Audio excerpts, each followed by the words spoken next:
విశాఖపట్నం పశ్చిమ నియోజకవర్గం పారిశ్రామిక ప్రాంతానికి చెందిన జీవీఎంసీ 62వ వార్డ్ అచ్చెన్నాయుడులో నిర్మితమైన టిడ్కో ఇల్లుకు కనెక్టివిటీ ఘాట్ రోడ్ నిర్మాణం కొరకు 8 ఆగస్టు 2026 శనివారం ఉదయం 10 గంటలకు ఘాట్ రోడ్ నిర్మాణమునకు శంఖస్థాపనను ప్రభుత్వ విప్ శాసనసభ్యులు గణబాబు చేతులు మీదుగా జరిగినది.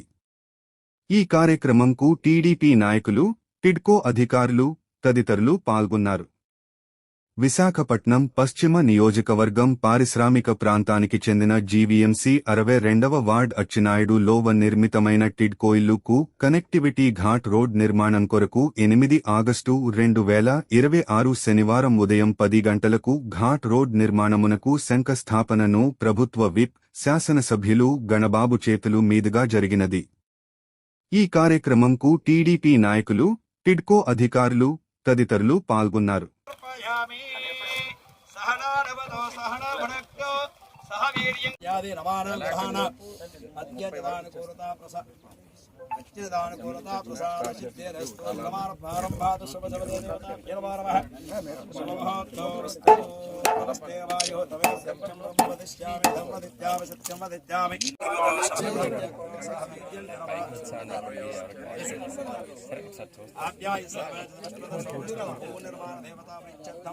सर्वकारमणाविष्टापरसिद्धं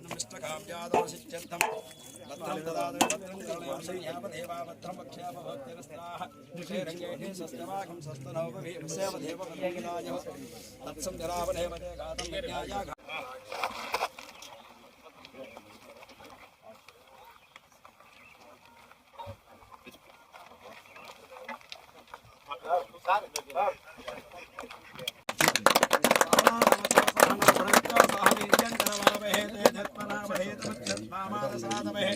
शुभोत्तकाले सूर्यादीनमानहङ्ग्राणवत्किल्दानप्रसादसिद्धिरस्तोः as early as possible road sir on the side as early as possible మీరు మార్కింగ్స్ లెవెలింగ్ మార్కింగ్స్ అది ఇచ్చేసారు కదా. తర్వాత స్లోప్స్ అన్ని కూడా గ్రేడియంట్ మెయిన్ ఓన్లీ కొంచెం లెవెల్స్ ఒకసారి ఇన్వెస్టిగేట్ చేసుకుని జాగ్రత్తగా చేస్తాను. కావాలంటే మీరు కొంచెం ఎక్కువ లెంత్ పెంచుకుని కర్వ్స్ దగ్గర ఘాట్ రోడ్ నాబ్స్ పట్టుకుంటే ఎక్కడైనా ఎయిర్ పిన్ వస్తుందా? వస్తుంది సార్, వస్తుందా? రెండు వస్తుంది. అక్కడ కొంచెం మనం యారాడ్ ఎక్స్పీరియన్స్ చూసుకోండి. యారాడ్లో ఉన్న 2 బెండ్స్ లోని ఒక ఇష్యూస్ వచ్చాయి. అట్లా రాకుండా దానికి ఏమైనా మళ్ళీ ప్రొటెక్టెడ్ వాల్ వాల్స్ కూడా ప్రొవిజన్ పెట్టుకున్నాను సార్. కూడా పెట్టుకోండి. బ్యారికేడింగ్ కూడా చేస్తాను సార్. హైవే క్రాష్ బ్యారియర్స్ ఉంటాయి కదా సార్, అవకాశం చోటల్లో చేసుకుంటాం. 2 వస్తున్నాయా? రావేమనుకున్నాను.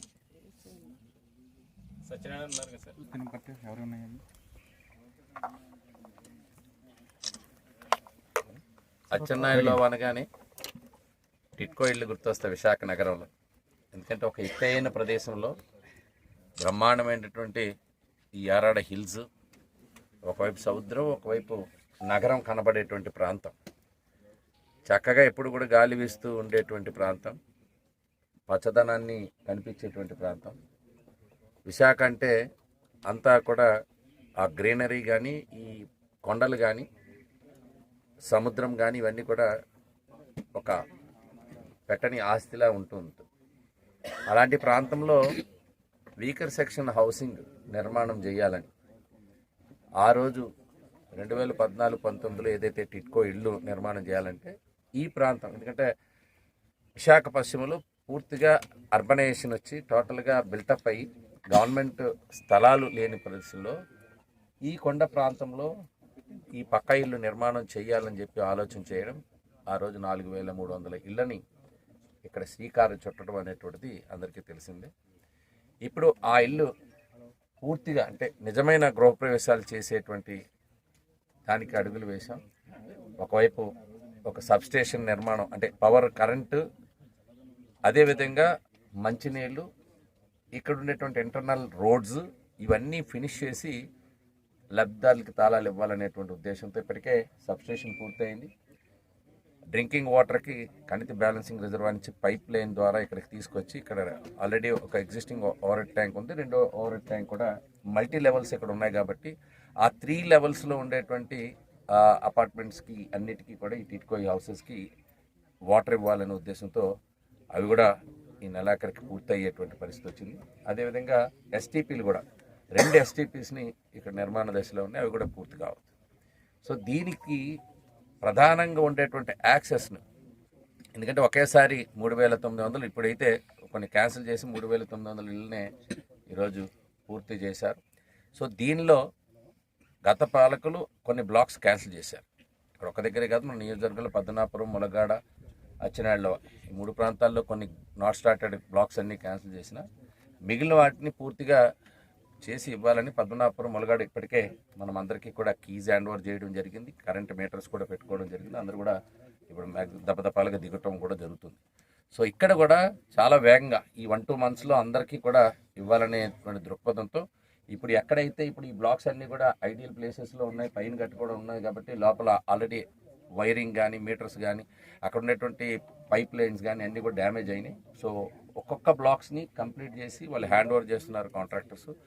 సో వాళ్ళు ఇచ్చినటువంటి బ్లాక్స్ వరకు ఎవరికైతే ఇంకా లోన్స్ జరగలేదో ఆ లోన్స్ కూడా బెనిఫిషియర్స్కి టైఅప్ చేస్తూ ఇప్పుడు కొత్త బ్యాంక్స్ని కూడా టైఅప్ చేస్తూ లోన్స్ చేసి వాళ్ళకి మళ్ళీ మీటర్లు అప్లై చేసుకునే దిశగా ఈరోజు కంప్లీట్ అయిన బ్లాక్స్ వారీగా ఈరోజు ఉండేటువంటి బ్లాక్స్కి 10 కానీ 5 కానీ ఎన్ని బ్లాక్స్ వస్తే అన్ని బ్లాక్స్ని మళ్ళీ బెనిఫిషియర్స్కి హ్యాండ్ ఓవర్ చేస్తూ వాళ్ళకు నిజమైన గృహప్రవేశాలు చేసుకునే విధంగా ఈరోజు అడుగులు వేస్తున్నాం. సో ఎప్పుడైతే బెనిఫిషియర్స్ అందరూ ఇక్కడికి వచ్చారో మెయిన్ యాక్సెస్ రోడ్స్ని కూడా డెవలప్ చేయాల్సిన అవసరం ఉంది.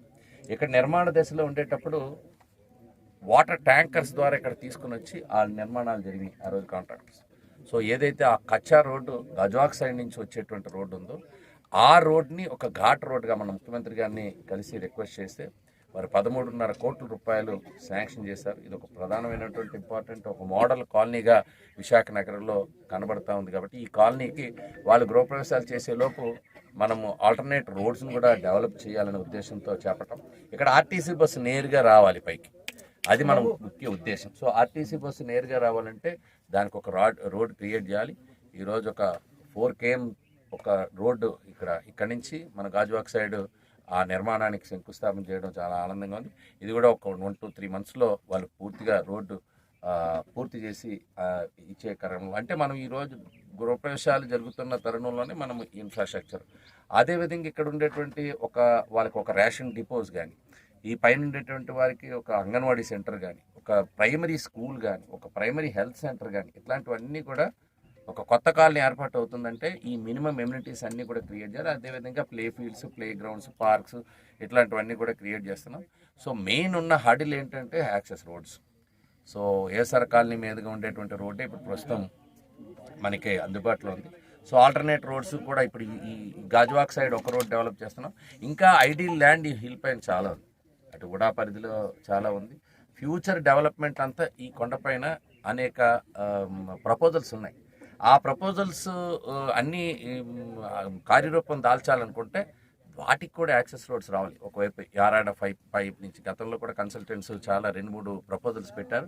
సో వన్స్ ఈ కాలనీ స్టార్ట్ అయ్యేటప్పటికి ఆల్టర్నేట్స్ రోడ్ కూడా వస్తాయనేటువంటిది నా ఉద్దేశం.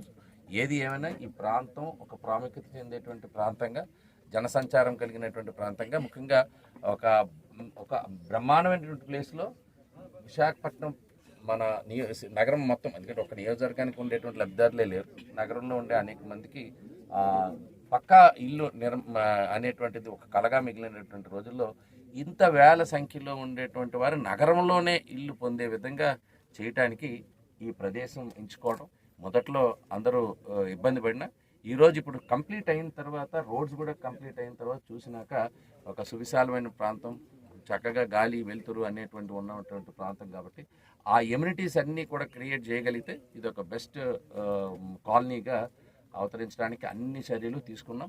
గత పాలకులు 5 ఏళ్ళు నిర్లక్ష్యం చేశారు.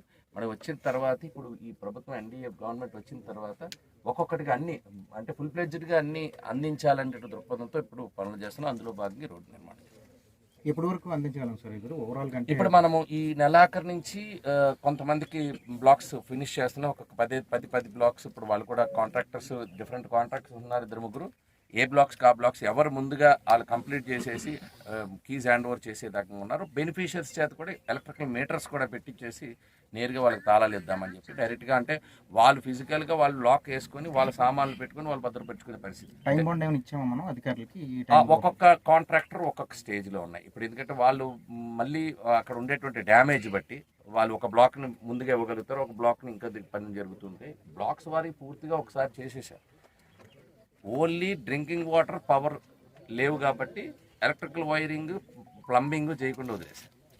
ఇప్పుడు ఎస్టీపీస్ కానీ అలాగే ఫ్లింత్ ప్రొటెక్షన్ వాల్స్ కానీ ఇట్లాంటివి ఉన్నాయి. బట్ మనం బెనిఫిషియరీకి ఇవ్వడానికి ప్రధానంగా కావాల్సినటువంటి మంచినీళ్ళు, కరెంట్, ఆ రెండింటి ప్రాధాన్యత తీసుకున్నాం. ఆ రెండు కంప్లీట్ కాగానే వాళ్ళకి ఇవ్వడం జరుగుతుంది. ఇప్పటికే వాటర్ కూడా మన పైప్ లైన్ ద్వారా పైకి వరకు తీసుకుని వచ్చాం. పంపింగ్ కూడా ఆర్డర్ పెట్టారు. సో నెలాఖరికల్లా అవి రెండు కూడా ఇచ్చేస్తూ ఉంటారు. నెలాఖరు లోపు డ్రింకింగ్ వాటర్, మెయిన్ వాటర్ అయిపోతుంది. పవర్ పూర్తిగా మనం ఆల్రెడీ సబ్స్టేషన్ ఛార్జ్ అయిపోయింది. సో కరెంట్ ఇక్కడ ఆల్రెడీ ఉంది. సో ఈ రెండు ప్రధానమైనవి కాబట్టి ఈ రెండుతో పాటు ఈ రోడ్డు కూడా పూర్తయితే ఆర్టీసీ బస్సు పైకి వస్తే మెయిన్ ట్రాన్స్పోర్టేషన్, పబ్లిక్ ట్రాన్స్పోర్టేషన్కి ఈజీ అవుతుంది. అలాగే ఆల్రెడీ ఆటోస్ ఎట్లాగో ఉంటాయి. బట్ ఆర్టీసీ బస్సు వచ్చేటప్పటికి వీళ్ళు వర్క్ ఫోర్స్ ఎక్కడికైనా వెళ్ళడానికి కానీ, హై స్కూల్ లేకపోతే ఎడ్యుకేషన్కి వెళ్ళేటువంటి పిల్లలకి ప్రైమరీ ఎడ్యుకేషన్ ఇక్కడే ఉండాలని చూస్తున్నాం. అదేవిధంగా అందరూ దిగినాక ఎంతమంది స్టూడెంట్ రేషియో వస్తుంది, ఎంతమంది అంగన్వాడీ సెంటర్స్ కూడా ఎంతమంది పిల్లలు ఇక్కడ రాగలుగుతున్నారు, దాన్ని బట్టి మనం కొన్ని షిఫ్టింగ్ ప్రపోజల్ పెట్టుకున్నాం. సో ఓవరాల్గా ఎప్పుడైతే మొత్తం బెనిఫిషియర్స్కి మనం ఐడెంటిఫై అవుతామో అన్నీ ఇచ్చేస్తామో అప్పటి నుంచి మనకు క్యాలిక్యులేట్ అవుతుంది. ఆ పిల్లలు ఇక్కడికి వచ్చి దిగిన తర్వాత కానీ ఏ ఎమ్యూనిటీస్ ఇక్కడ అవసరం పడతాయి, వాటిని ఏ మేరకు మనం ఆల్టర్నేట్స్ చేయాలనేటువంటిది కూడా వస్తుంది. ఎందుకంటే మన దగ్గర బెనిఫిషియర్స్ లిస్ట్ ఉంది. బట్ ఇమీడియట్గా ఎవరు ఇక్కడికి షిఫ్ట్ అవుతారనే దానిపైన ఆఫీస్ లిస్ట్. అందుకని రేషన్ డిపో కూడా మనం ఎన్ని కార్డ్స్ ఇక్కడ వస్తాయి, ఎంతమంది ఇక్కడ ఉన్నారు, ఇక్కడ తీసుకునే వెసులుబాటు ఉంటే ఇక్కడ రేషన్ డిపో స్టార్ట్ చేస్తాం. సో 2-3 ఎయిర్ పిన్స్ కూడా బెండ్స్ వరకు ఇక్కడ వరకు బాగుంది. ఓన్లీ మన వేసర్ కాలనీలో కొంచెం నేరో జంక్షన్స్ ఉన్నాయి, అవి కూడా ఆర్డీపీ తయారు చేస్తాం. విలేజెస్ కమిటీ కూడా నెగోషియేట్ చేస్తున్నారు. ఎక్కడ అవకాశం ఉండి ఎక్కడ వెసులుబాటు ఉంటే అక్కడ వైడెన్ చేయడానికి కూడా ప్రయత్నం చేస్తాం. Thank you very much.